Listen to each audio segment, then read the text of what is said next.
Hello everyone, and welcome to another video critique. It's me, Colin, once again, and this time we're going to be looking at your work for Week 3, Assignment 3, which is the panorama, or panoramic, if you will, assignment. This time around we're going to be looking at Abel's work, at Teresa's work, at, sorry, I just lost my spot there, at Dorothy's work, and at Rachel's work. So without further ado, let's go ahead and jump right in. And look at Abel's work here. Alright. So one thing I noticed is that people had some pretty good results here.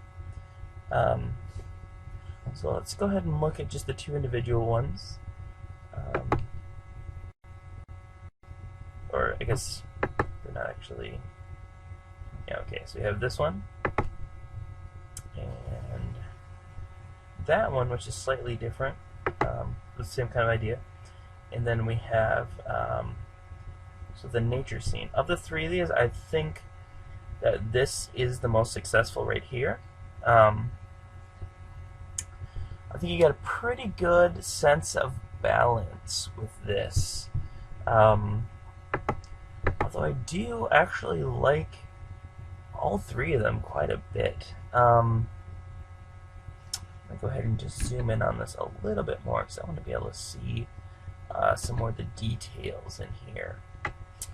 Now, one thing that I like about... Got a little bit of lag going here. Okay. One of the things I like a lot about his images here, real expansive. Now, obviously, that's a term that that gets used a lot with panoramas, but you kind of struck a good balance between sort of getting the idea of scope, or of sort of a wide vista, let's say, without, like, sometimes they get like overly long to the point where it's hard to view without like actually printing them out and looking. And I think that's something that you did pretty well here. Now, I think the main difference that I'm seeing between these is in this one, you definitely, the focus is more on the city. Like if you look, his horizon is like just almost at the very, very top of the image, whereas here it's almost dead center. I think between the two versions, I gotta go with this one. Just between these two versions, obviously, I just said a minute ago that I thought the most successful one was the last one, but as we've been talking quite a bit lately about sort of where you put your horizon, and this is definitely even though the horizon's neither at the upper third or the lower third, there is a thing that's kind of happening here right at this kind of upper third. We get like a sort of a kind of like a distinction, like a band almost that goes across there. But again, good job of filling the frame. Something that I always I'm talking to you guys about, filling the frame and just sort of giving us a sense of the area, sort of a sense of scope. But it really, both of these are actually pretty successful at that. This, obviously, you get a little bit more of the sky. It's just not quite as visually balanced, in my opinion. But this is the one that I actually want to talk about a little bit more. And the only thing I would say, the only slight thing, is maybe to just, like, right here, like, just shave off a little bit there. That would be the only thing. But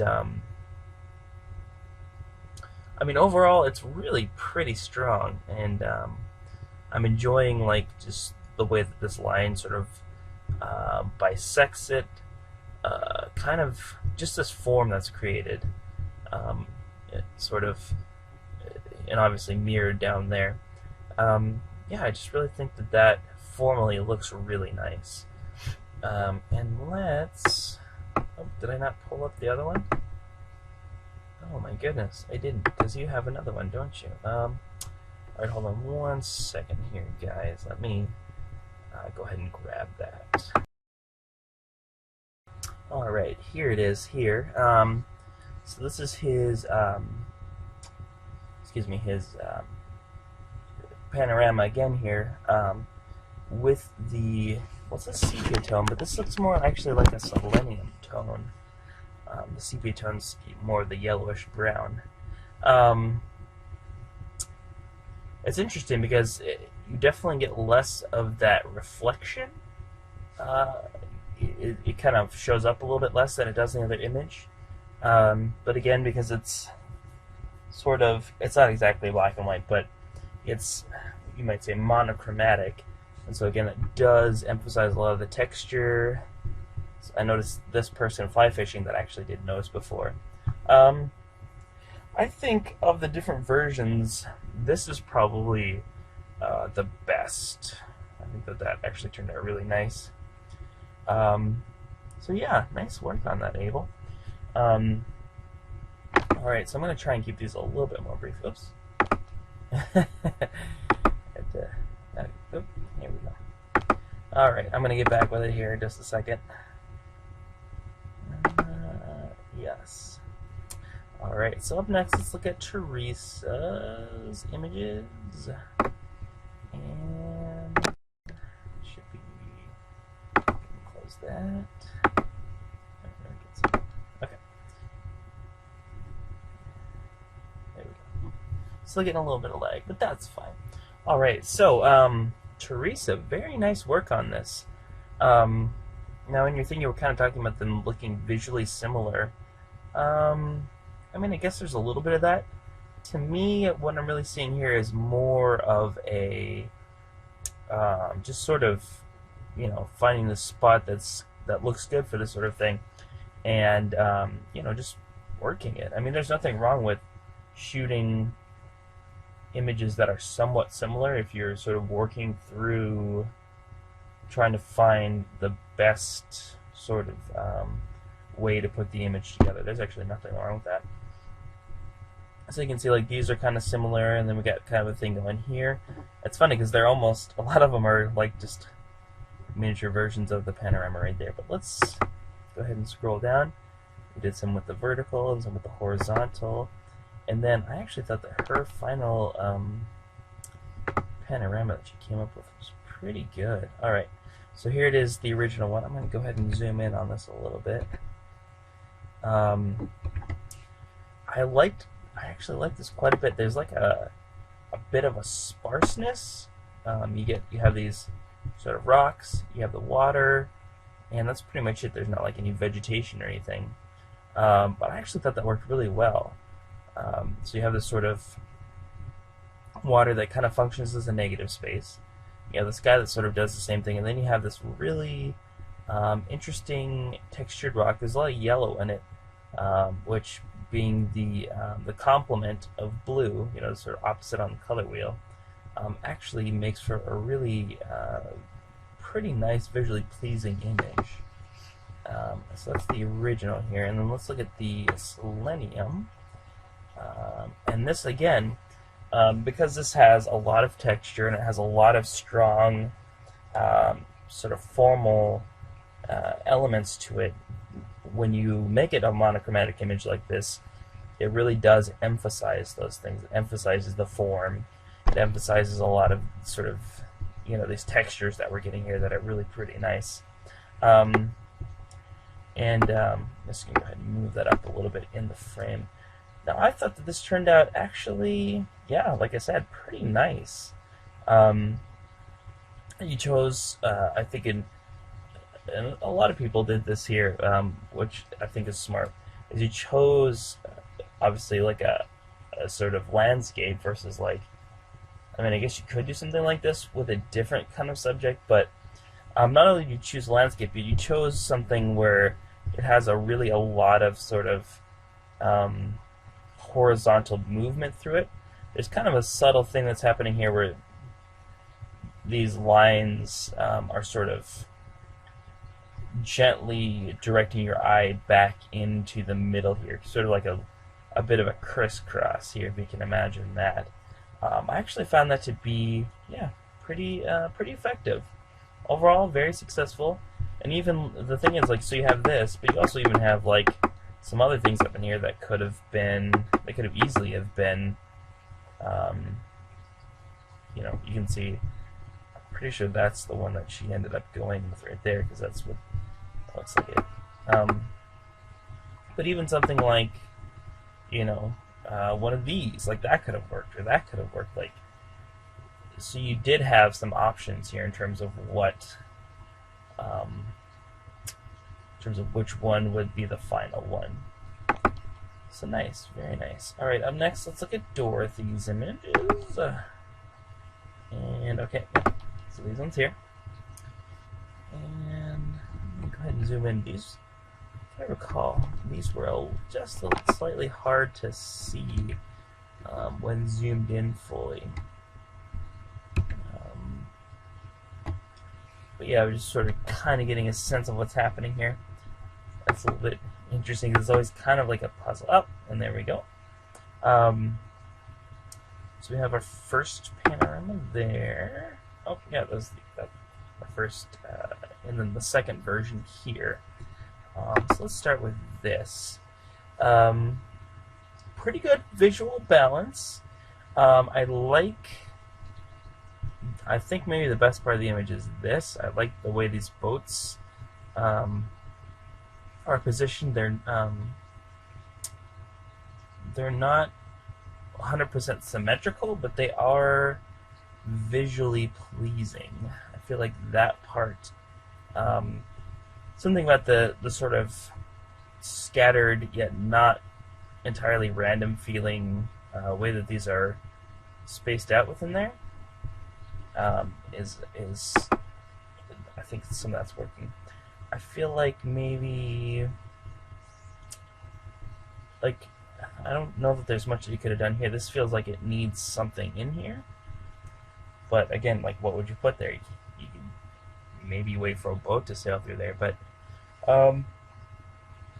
there's not always a way to fill every inch of the image. Let's compare this version to the other version, which is kind of a grainier or more like noisy noise in the sort of, this is the visual noise sense, not like actually a sound that you can hear. But anyway, so between the two, surprise, surprise, I think I like the black and white one. This, obviously with the graininess, excuse me, and the black and white, it does, you know, sort of lend an older look to it, a sort of like a look that you'd see with film. And I think that this is a fairly, if not timeless, subject matter. There's nothing about it that makes it feel like super modern. It does feel like it could be from 50, 60, 70 years ago very easily. And that film look goes with that.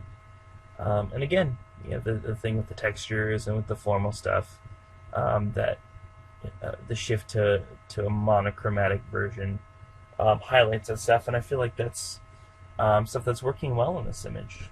So nice work, Dorothy. And then last but certainly not least, we have Rachel's images. So let's see, she I think has, okay, she has the we'll look at the contact sheet, and then we'll go ahead and look at the actual panoramas here. So yeah, okay, I'm seeing, oops, alright. Let's do that and just get rid of it. Okay, so we have, excuse me, it's a little bit, oh, pardon me, it's been a long day. It's a little bit, like slightly pixelated here, like it was blown up a little bit. No, that's just obviously the contact sheet. That's me being kind of picky, but I just wanted to do some things here now. This looks familiar from was that last week's? Yeah, I think that was last week's assignment that we saw this.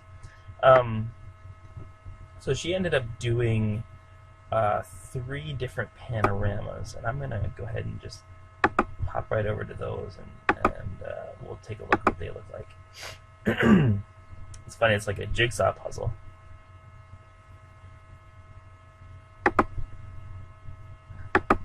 Okay. So we have the 3 different ones. Ugh, stupid thing. Sorry guys. Okay. So we have the 3 different ones here. We have 2 of this kind of house in the woods, and then we have this one. Now, to my eyes, I like this one the most. A couple things going on here. Obviously, I like the sort of roughness, sort of, it's not nostalgia, but the sort of look of something that's weathered or that's sort of older. I also think that this has a fairly strong composition. You see, like, these buildings are in the lower third, horizon's fairly low, and then coming in right just about at the upper third is this guy. Now again, if he was like a little bit more over here, it's not always possible. Obviously, as I like to say, I do throw out tons of suggestions. They aren't always 100% applicable depending on what it is. But they're things to think about, like the next time you're out. Like, is it possible to take a couple steps to the left and recompose this so that this sits a little bit more to the right in this scene? I don't know. Hopefully if I say this stuff enough, you guys will start thinking that way. You'll maybe try shooting in that way. Again, a lot of what I say is just kind of throwing out things, kind of what ifs or things that you could try. But beyond that, just looking strictly at what we have here, love this in terms of the texture, strong composition, and really pretty good use of, again, the negative space.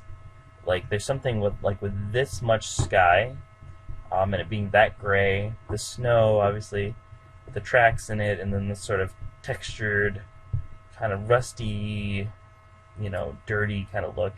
It definitely gives an overall mood to this, which I think is pretty effective.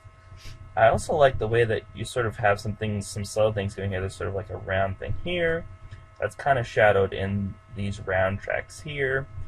You sort of have a lot of these. You have a lot of like vertical elements that you can sort of pick up on here. It's not quite like a visual rhythm, but I think that you sort of have all of these different vertical elements, which are not, like I said, not necessarily creating a rhythm, but creating sort of a maybe sense of vertical movement a little bit in this, a sort of lesser verticalness within the very large horizontal thing that's happening here. That, again, I think that's working fairly well. And I would say, oops, no, okay, and then that was the last one. That's right. I don't know why I keep thinking there's more stuff beyond what's there. I definitely think that's the strongest one.